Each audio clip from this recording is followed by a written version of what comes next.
Okay, hi everyone. Congratulations. You are officially ready to get into the classroom, which is wonderful because that's where you want to be. So it's so great you're starting early with the tutoring process.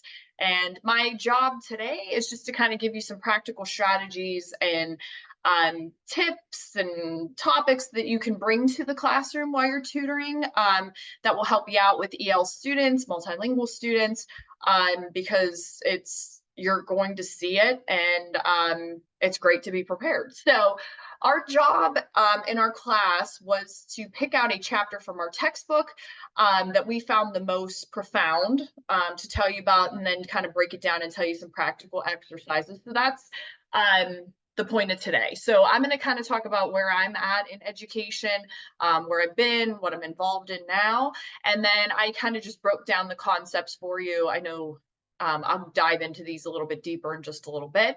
And then I included some strategies for you, and then we'll talk about some just key takeaways that, to make it stick at the end. So I did include the name of our textbook at the bottom of this screen. So if you want to come back to it, I definitely recommend checking it out because a lot of times some textbooks are just, a lot of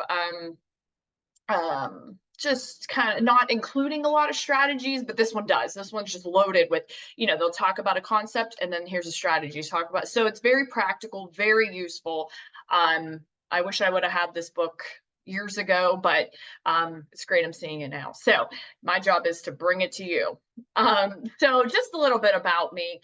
I just finished my 17th year of teaching, which is kind of crazy to say, but I'm at Struthers High School. So I'm an English teacher there over the past probably 5 years, some of them a little bit longer, but these are the classes that I've been teaching. So I have Honors English 11, which is obviously junior level English class, journalism, which is our school newspaper, and that includes 9 through 12. It's an elective, so kids can take it. It's all writing based. And kids can take it year after year, which is fun. So I get a lot of the same kids that want to keep taking it, that enjoy the class. And then I also have ACT prep, which is mostly sophomores, but includes some juniors. So just kind of all over the place. I have a lot of preps. A little bit more about me. I did graduate from Struthers High School. I went to YSU. And then I got my technology facilitator master's degree from Ashland University. And then obviously now I'm back at YSU, mostly to get my CCP certification so I could teach the College Credit Plus classes. But eventually maybe get a master's again and I could do a little college teaching as well. So that's a little bit about me. Otherwise, as uh, on a different note, I guess I have not, and that's why I included this was so you can kind of see, I have not had much experience with EL students in my classroom.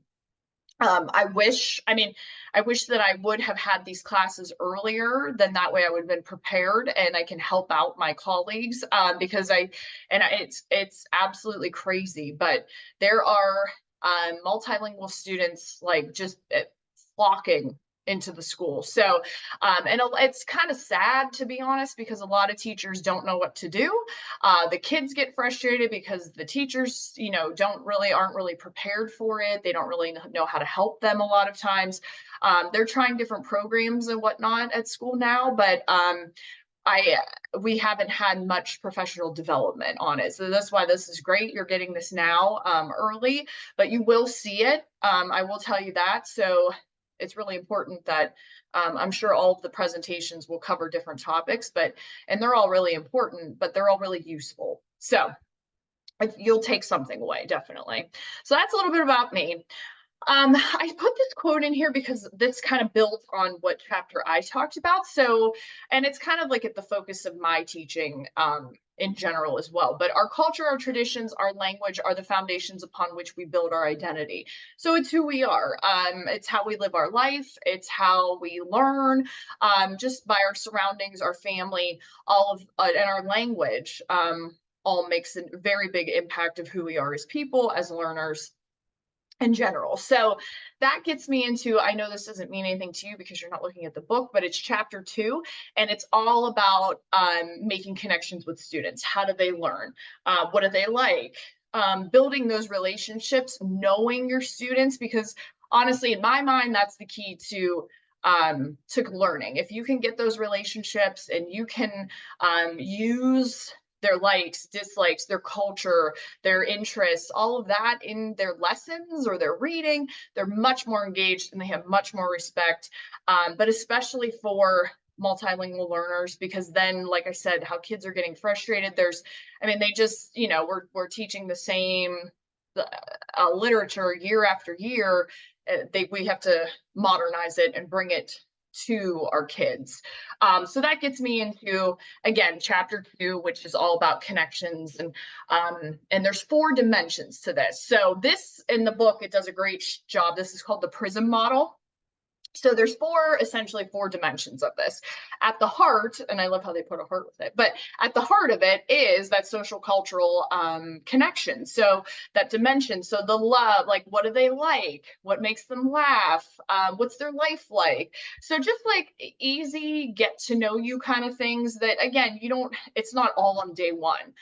It happens throughout the year. It happens in conversations. It happens in writing responses, everything can connect to this, but this essentially will help so much with getting those students to feel welcome in your classroom and for them to get to learn basically the best. So then the other 3, linguistic dimension, and I'll get into these a little bit more, but obviously underneath it says you can get comprehension, communication, expression. So all about that linguistic, like what's their language, how exposed are they, how like what are their books at home, so all of that. Academic would be like how far along are they, so what gets them engaged, what are their literacy skills, that kind of thing. And then cognitive, this is probably the most challenging just because we can't really see kids think, but that's what it is. Like, how do they think? How do they apply the strategies, or how are they learning? That's the cognitive dimension. So I'm just going to kind of touch on them a little bit more in detail in the next couple of slides, and then I'm going to connect them with a strategy that you can use. Okay, so the first 2, social cultural is the first one. That's the one with the heart. These are, again, what makes them who they are. So like their background of their family, who's in their family, what do they do, what are their jobs, what literary resources are at home. So the book talks about too, like making home visits to see like what's the home life like, do you have books around, that kind of thing. Just as simple as that seems, but that will, if you can get to the heart of that, everything else is easy. So that's, they get to know you. And again, it happens over the year. It doesn't happen like day one and then you just stop, you know everything about them. It just comes out as you go, but you have to put forth a little bit of effort. And this would be the easiest thing, I think, for tutoring, would be the social cultural, because you're essentially like you're working one-on-one with them. You can, if you're reading with them, like, oh, what do you like what's your favorite hobby to do? Or, just like in conversation, like side topics, but that will tell you a lot about the student. So that's social cultural. Linguistic, so how much exposure do they have to text? This, how they view the world. So if they have, and this kind of just is kind of common sense, but it says if students have the lack of exposure, this will, if they don't have those resources at home, then the rate and the speed at which they read is going to be very low. And that's, again, I know we're just talking about multicultural or lingual students, but that's true for everybody, but it is true. So you want to make sure, can send home a book.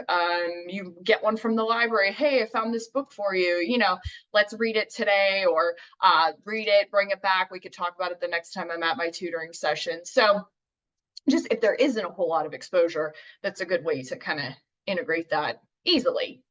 Okay, so these are 2 strategies that kind of go hand in hand with the dimensions. So the family biography, and again, what I like about these 2 are you can make the elementary to high school, and they're easy. They're low prep, like it's just, you can whip something up real quick, but they're great to to make the students feel welcome. And so family biography is a great strategy to use to gain knowledge about their backgrounds, families, just like, so this, I mean, this goes on and on. You can change the categories, you can do whatever you want, but this visual is great because they kind of have it broken down. I also like this because you don't always have to write, but at the same time, it does show you how they write. And I know that seems silly kind of, but like, let me see your handwriting. How do you spell? Without the help of a, of a computer, which it's very essential to know that. So in this example, they kind of broke down like, here's my family, who's in it, what do they do, where you're from, so favorite foods, anything goes. You can just kind of play with those categories. But this would be great too if you want to share it, pairs you can share, large group, anything like that, that'd be great. But and it says you can use art paper. I mean, you can make this as elaborate as you want it to be, or you could do a piece of notebook paper. It could just be something simple where you just kind of one-on-one while you're tutoring. You can have them do something like this to and share it with the teacher, because maybe they don't, they didn't do something like this. So this would be great. But this, again, this is the heart of it. So doing something like this, simple, easy, but so useful for everything, really. And then the linguistic strategy that I included is a literacy profile. So this is more of like a question answer kind of thing, but it's all about reading. So there's some basics at the top. You'll see like native language is a little different, country of origin, which is a little different, place of birth maybe. And then 1 through 7, these are like, they're not, do you read? Yes. Do you like, what language do you use at home? What do you read at home? Like, what types of books? If they say none, there's not, there's not a lot of reading going on. But how can we do that? So do you like to read? What do you dislike about it? So how would you rate yourself as a reader? That's a cool question. And you would, be honest, like, there's no judgment, but this would help you a lot to know, like, all about reading. I know when I ask, like, just, I'll have some like, I love reading, and then others, I hate reading. And I always tell me, like, you're not going to hurt my feelings, but it's good to know, because then, I can find ways to, then I could go back to here and I see like, oh, you like baseball. Maybe I could find a book about baseball that I can include here. So it all works hand in hand, but those are just 2 strategies. Again, super simple, couple questions. And again, as a tutor, this would be great because it would just be something quick, but you get to know your students pretty fast. Okay, so then the other 2 categories that I have broken down, we have academic and cognitive. So the academic would be obviously the curriculum, the instruction they're receiving at school or prior to being here. What's their prior academic experience? And then the bottom, I included this because this is so hard, but we need to immerse students in academically challenging tasks that promote grade level literacy acquisition. So a lot of times, and I would imagine for English language learners, it's the same thing, but you want to make it like simple almost. So then that way they get it every time. It's just success. But I mean, it's okay to challenge them. And it's tricky, but these are, again, that's not what my topic is about. Is more of the curriculum part of it, but these are just ways to think about where they are and where we need them to go. So that's the academic side. The cognitive side, like I mentioned earlier, this is probably the trickiest one, but they think about their learning. So what's working? How can I apply this? I've learned this before, now I can do it here, so that kind of thing. And I also included, I like that they recommend using cultural relevant texts are important here, because then they're immersed in it and then they can apply their learning in an easier way. So the strategy for academic strategy, it's the continuum of English language development. So this is a great way to track. So maybe the teacher has a data folder, you develop the system to have data folders for the teacher, but you can kind of, maybe they broke it down, which is great, into the reading, writing, speaking, and listening, which are the Common Core standards. But then you can kind of see across the top, you rate them. So there's the date boxes, like, well, on 10/1, they were in the early production stage of reading based on maybe like a paragraph they read or something like that. So this is great because you can just track throughout the year, maybe every 3 months, whatever. But it's a great way to say, like, here's where we are. but then look how much growth we have by, May 31st. Because everybody likes to see growth. But this is a great way. This is great for parent teacher conferences. But this would be something I could definitely see working with tutoring, just because it could be something you pull out, you do something with them, like listening, maybe you do a listening activity with them. And that's that day they're here. You just mark speech emergence and you're like, yeah, you moved up a level. So it's cool just to see it, to track it. So it's visually, you can see them learning, which is what it's all about. So that's the academic. And then the cognitive one, this is called an academic literacy profile. This is just to gauge about their schooling and learning. Now, if you look through the questions, the top look, pretty similar to the linguistic one. However, if you look through like 1 through 7, this is like what helps you, what strategies, and you might have to explain some of this to them, but like what schools have you attended? Did you participate? Like, do they have any background in the ESL classes? Did they have that wherever they were last? What's hardest for you? What could teachers do? How do you learn best? So these questions are great because, and then you could just kind of like jot their answers in the right column. But these are great to know, like what works for you, what doesn't work for you. If you don't know, then you can kind of maybe come up with like, well, if I did this, would that help you learn this? Then it would, you can kind of like guide them through some of the questions if they don't understand or they're not sure, but they're better, you can see none of these answers say, I don't know. So this is a great way to think about like, what could you do as a teacher to get them engaged and successful? So that's the cognitive strategy. Okay, so that's the chapter in a nutshell. But again, I found this one to be the most important just because it's like, you want to know all of these things. They all work together. And they're all important. All of them are equally important to teaching these students. So couple takeaways from it. The social cultural one, I just said the more the teacher knows about the student, the better they're going to be able to address the needs. Again, might seem common sense, but again, which is kind of sad, a lot of teachers don't take the time to do this. And I think that's where the struggle is. A lot of times they're like, well, I don't know what they like. I don't know how to connect. Talk to them, do the family biography, that kind of thing. They'll tell you, they'll be free to share things with you. The linguistic side, the more proficient they are in their native language, the easier it is to learn the second. So that's kind of interesting. So that goes back to, what do you read? Do you read at home? Like if they're reading a lot at home or they're exposed to a lot at home, it makes our job easier. So, that's just helpful as a teacher. Academic, so students who have more access to literacy development frequently have more strategies and skills to build on. So the more, more they're around literature and literacy development, then they can just take it up a notch. So, and you can see that growth like we saw on that chart earlier with the dates.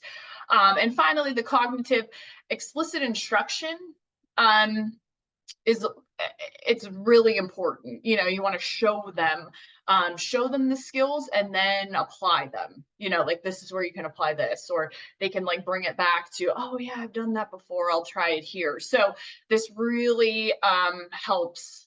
Everything builds on each other.